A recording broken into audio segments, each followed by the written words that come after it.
खबर उत्तर प्रदेश गोंडा से। प्रेस वार्ता में बोले सपा राष्ट्रीय अध्यक्ष अखिलेश यादव, समाजवादी आंदोलन में गोंडा का अहम योगदान। पूर्व मंत्री पंडित सिंह ने रथ यात्रा को सफल बनाया। समाजवादियों की जीत में गोंडा ऐतिहासिक 2019 और 2022 के चुनाव से हमें सबक मिला। जीरो टॉलरेंस वाली सरकार में अब सब कुछ जीरो। उत्तर प्रदेश में बीजेपी के तमाम नेता भूमाफिया, मुख्यमंत्री के गृह क्षेत्र में तमाम भूमाफिया जमीन कब्जाने वालों को सरकार छू ही नहीं रही। रोजगार के लिए नौयुवक इजराइल जा रहे हैं। विकसित भारत के नारे के नाम पर पैसा ले रहे हैं। समाजवादी अग्निवीर व्यवस्था को खत्म करेंगे। पीडीए ही एनडीए को हराएगा। अखिलेश समाजवादी यूसीसी कानून के पक्ष में नहीं। बीजेपी के लोग संविधान खत्म करना चाह रहे हैं। साइबर थानों के बाद भी यूपी में साइबर क्राइम। बीजेपी को हराओ, ईवीएम को हटाओ। बीजेपी के राज में ब्राह्मणों को न्याय नहीं। रामायण महाभारत में बेरोजगारी छुपाई गई। भगवान के यहाँ से बुलावा आएगा, बिल्कुल जाऊंगा। गोंडा में हंसिया दिखाकर हुई चोरी। भैया ये बताइए, एक सवाल, क्या कांग्रेस से गठबंधन हो गया? 11 सीट आप दे रहे हैं। दूसरा आप ऐसे गठबंधन में हैं जहां के डीके सुरेश ने कहा है कि तमिलनाडु जैसे साउथ के अलग देश को तोड़ने की बात कर रहे हैं। आप ऐसे गठबंधन में इंडिया गठबंधन बनेगा। और हमने तो सीधी सी बात है, जीत ही आधार है। सीट जीतिए, गठबंधन में कोई शिकायत नहीं, किसी से नहीं। हमारा गठबंधन का आधार जीत का आधार होगा। सीट अगर आप जीत सकते हैं तो आप ले लीजिए।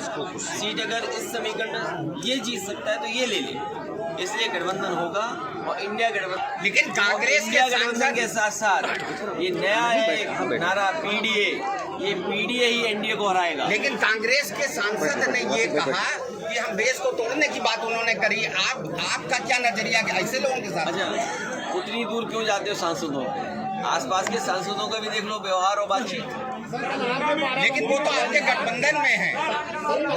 अखिलेश जी, आपने कहा कि भाजपा सरकार इस बार सभी सांसदों का टिकट काट रही है और एक टिकट ऐसा है जिसको नहीं काट रही है। आखिर क्या वजह है कि टिकट काटने का? देखिए, सुनने में आ रहा है कि भारतीय जनता पार्टी की तैयारी है कि अपने सभी सांसदों की टिकट काट दी जाए, केवल एक को छोड़कर।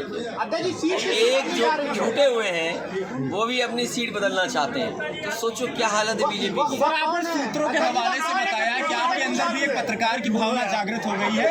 नहीं, मेरे अंदर पत्रकारों की जागरूक नहीं हो गई। मैंने कहा कि पत्रकार साथियों को आज ब्रेकिंग न्यूज देता हूँ। नेताजी, उत्तराखंड और असम में यूसीसी कानून लागू किया जा रहा है। अगर उत्तर प्रदेश में समाजवादी लोग कभी इस पक्ष में नहीं है। बीजेपी ने आरोप लगाया कि आपकी पहली लिस्ट में कोई भी ब्राह्मण नहीं है। क्या पीडीए की आपकी? हमने तो ब्राह्मण से पूछ के टिकट जारी की है।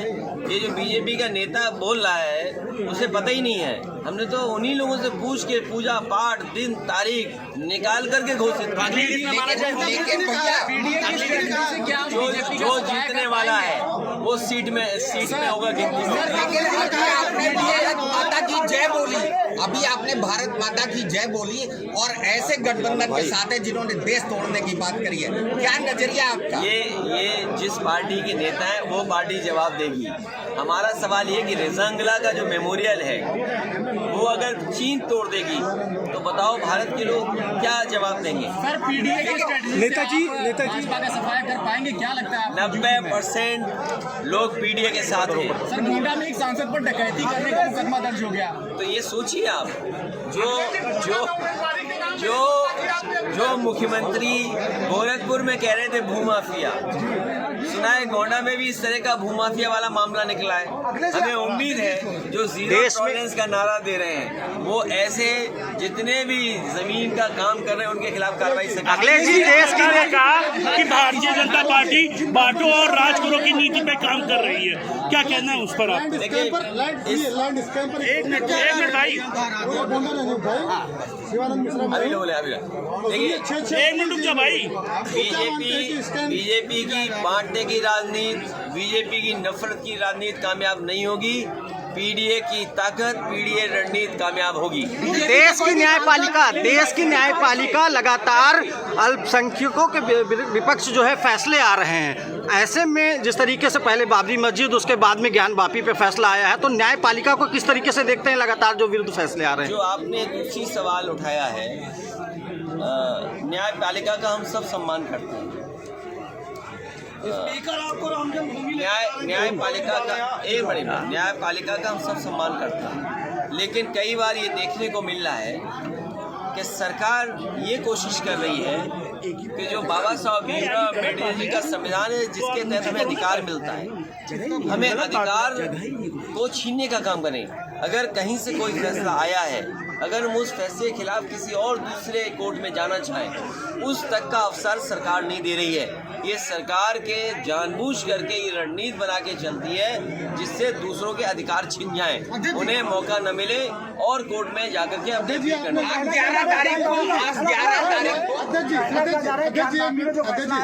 सवाल मेरा हो जाए। अरे सुनने में नहीं आए, मैंने क्या कहा, जो मैंने कहा दोबारा रिवाइंड करके सुना।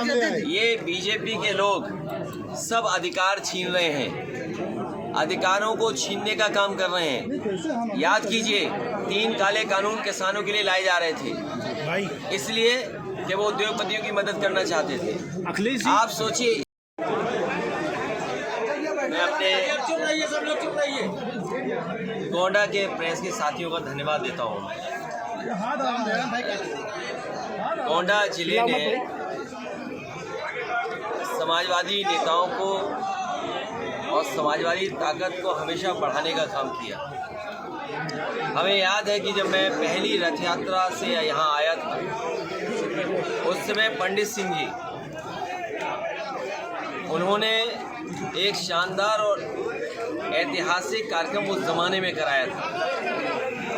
और जो आज अरशद हमारे जिलाध्यक्ष हैं पार्टी के, इन्होंने युवजन सभा का एक कार्यक्रम किया था। उस कार्यक्रम में भी शामिल हुआ हूँ।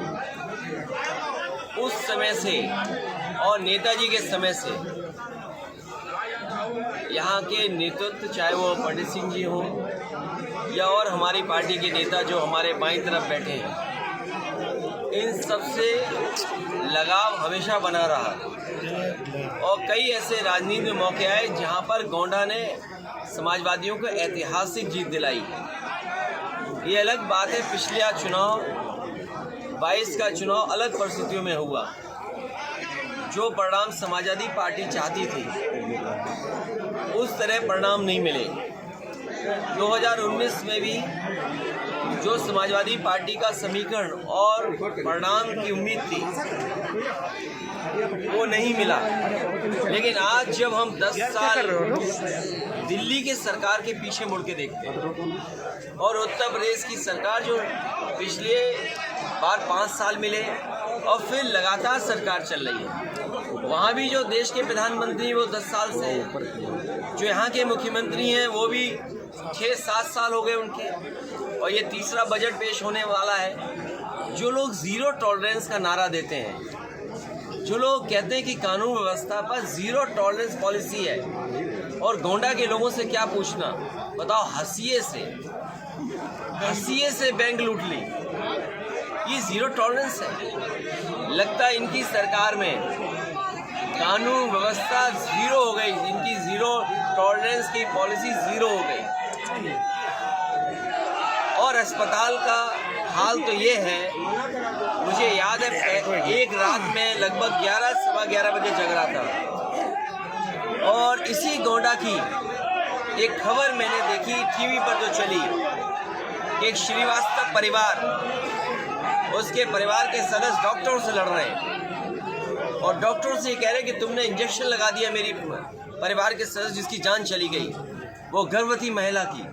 वो दिन और आज का दिन, बताओ स्वास्थ्य व्यवस्थाएं क्या हैं, बच्चों की कितनी जान जा रही है। अगर कोई गर्भवती महिला है, कोई पीड़ित है, बीमार है, क्या इलाज संभव है? और फिर भ्रष्टाचार का क्या बोलना। मैंने तो सदन में कहा, पहले भी कहा, फिर कहता हूँ, प्रेस के साथियों से भी कहा, और मैं फिर कहता हूँ कि आज उत्तर प्रदेश में सबसे बड़ा भूमाफिया कोई है तो भारतीय जनता पार्टी के तमाम नेता भूमाफियाओं का काम कर रहे हैं, ज़मीनें कब्जा कर रहे हैं। और दुख बोलूं, खुशी बोलूं या ज़ीरो टॉलरेंस पॉलिसी को याद करूं, अभी कुछ दिन पहले मुख्यमंत्री जी गोरखपुर गए थे और गोरखपुर जाकर के उन्होंने कहा कि भूमाफियाओं पे लगाम लगनी चाहिए। अगर मुख्यमंत्री जी अपने क्षेत्र में ये सोचते हैं कि भूमाफियाओं को लगाम नहीं लगी है, तो बताओ गोंडा में कैसे भूमाफियाओं की लगाम लग जाएगी? क्या भूमाफियाओं का जो नारा दे रहे हैं ज़ीरो टॉलरेंस का, क्या जो ज़मीन कब्जा रहे हैं उन्हें ये सरकार छू भी पाएगी क्या? और फिर अगर इतनी साफ सुथरी है, अगर ये वाकई मर्यादित हैं, आदर्श जीवन के रास्ते पे चलते हैं, तो सार्वजनिक क्यों नहीं करते रजिस्ट्रियाँ? गोंडा की रजिस्ट्री कर दो। सार्वजनिक सबसे ज़्यादा ज़मीनें किसने खरीदी हैं? अयोध्या की सार्वजनिक कर दें कि रजिस्ट्रियाँ किसने की हैं? इतने बड़े घोटाले, और जब पुण्य काम हो रहा हो उस समय गरीबों को तकलीफ और परेशानी दी जाए। ये लोग कहते हैं नौकरी मिल गई, रोजगार मिल गए। अभी आपने देखा रोजगार के नए अवसर, लोग इजराइल जा रहे हैं, लाइन लगी है इजराइल में जाने के लिए।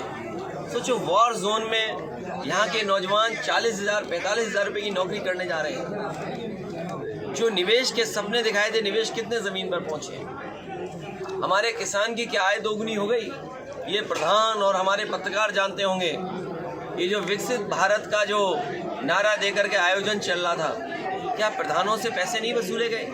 20,000 30,000 प्रधानों से वसूल करके विकसित भारत का सपना दिखा रहे हैं। विकसित भारत तब बनेगा जब हमारी किसान की आय दोगुनी हो, निवेश और नौजवान को सम्मानजनक रोजगार मिले।